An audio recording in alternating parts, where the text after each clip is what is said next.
CNN projects the Democratic Congresswoman and former Navy helicopter pilot Mikey Sherrill will be elected the next governor of New Jersey.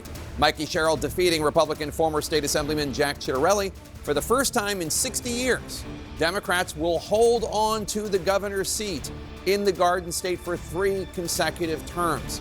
Sherrill will also become the state's first female Democratic governor. They previously had Republican governor who was a woman. Again, CNN projecting that Democrat Mikey Sherrill will be elected governor of New Jersey. Let's go to CNN's John Berman, who is at Sherrill campaign headquarters in East Brunswick, New Jersey. John, are they watching CNN there? Do they know that we just awarded them the crown?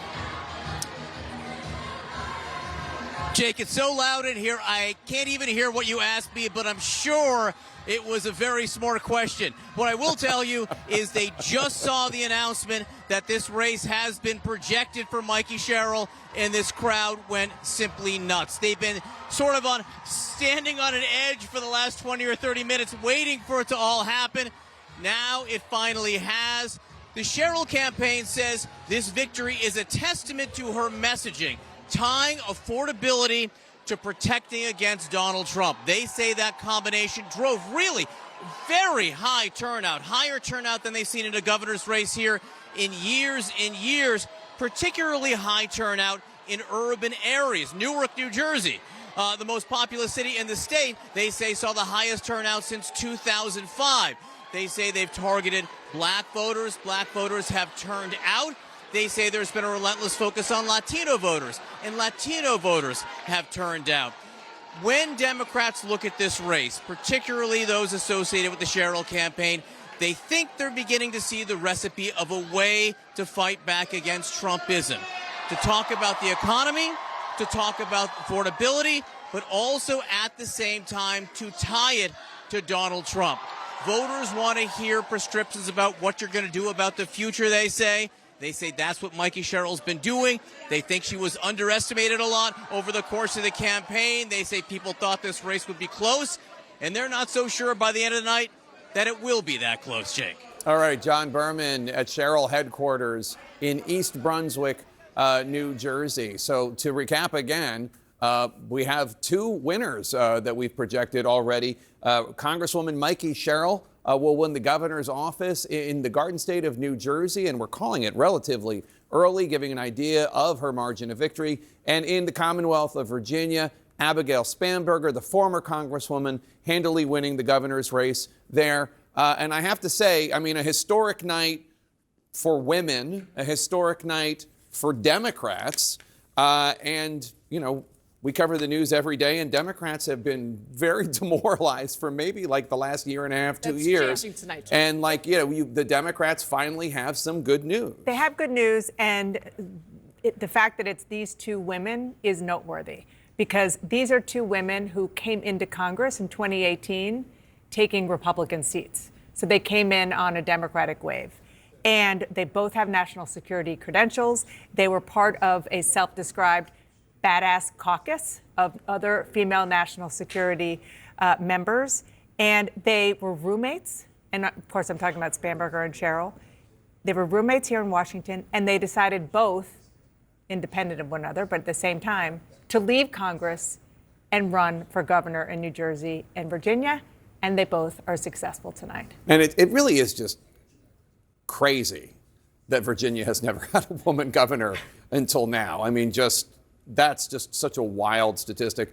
Mikey Sherrill in New Jersey might be the 2nd woman governor. Chrissy Todd Whitman. Yeah, but still, it's you know, nothing to crow about. Yeah. But at least finally some gender equity, a touch of it at least. Well, I will say, Jake, Virginia's part of the South as well, you know, and we've seen some trends nationwide as far as, you know, how soon women have made those kinds of strides. But, you know, I think, first of all, the breadth of the Democratic victories tonight have all of the Democrats that I'm talking to extraordinarily relieved and bordering on excited. I think there has really been this depressed period. Just bordering on it? Well, I think they have been so down for the past year after President Trump won in the wake of January 6th that, we sometimes joke about how Democrats can't necessarily get too excited. They're always concerned and anxious about things. But I think the night is turning out the way they really wanted it to. And I'm interestingly hearing from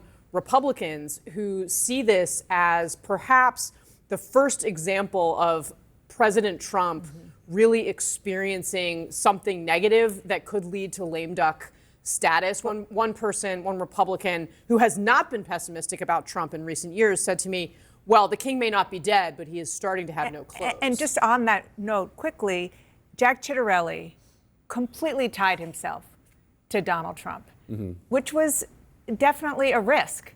He was banking on the fact that that is the way to make sure that so-called low-propensity Republican voters get out and support him. But he was doing it in New Jersey. And I was just texting with a Republican who knows New Jersey very well, who said there just aren't enough of those voters. And to do that at a time when, yes, Donald Trump is president and he's riding high still among the Republican base, people are hurting, as we've been talking about all night.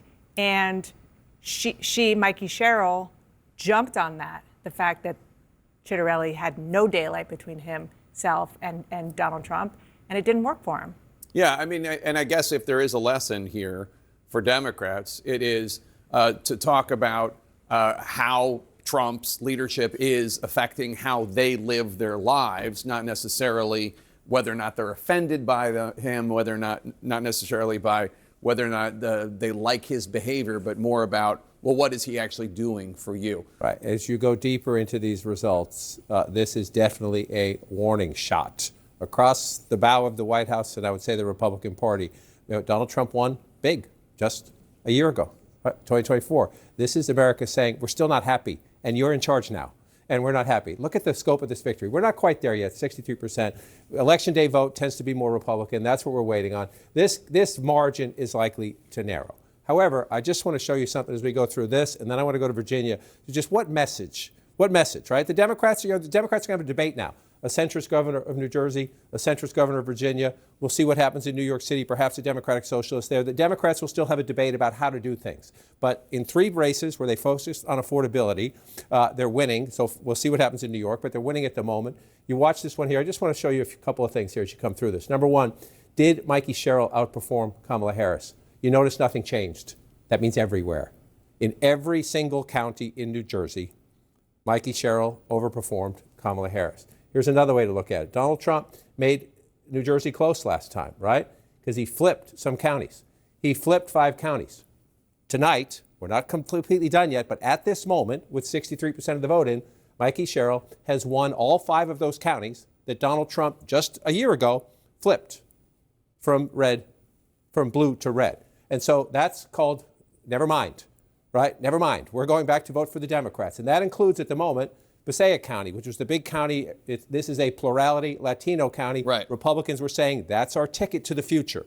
We're bringing men of color and voters of color into our party. Again, it's one election. However, when you see that, only 38%, we'll see if it holds up. That's one thing. But in New Jersey, you see her progress, running better than Harris, bringing back counties that went for Trump. Now let's move down to the Commonwealth of Virginia, because I want to show you something similar that Democrats will talk about heading in.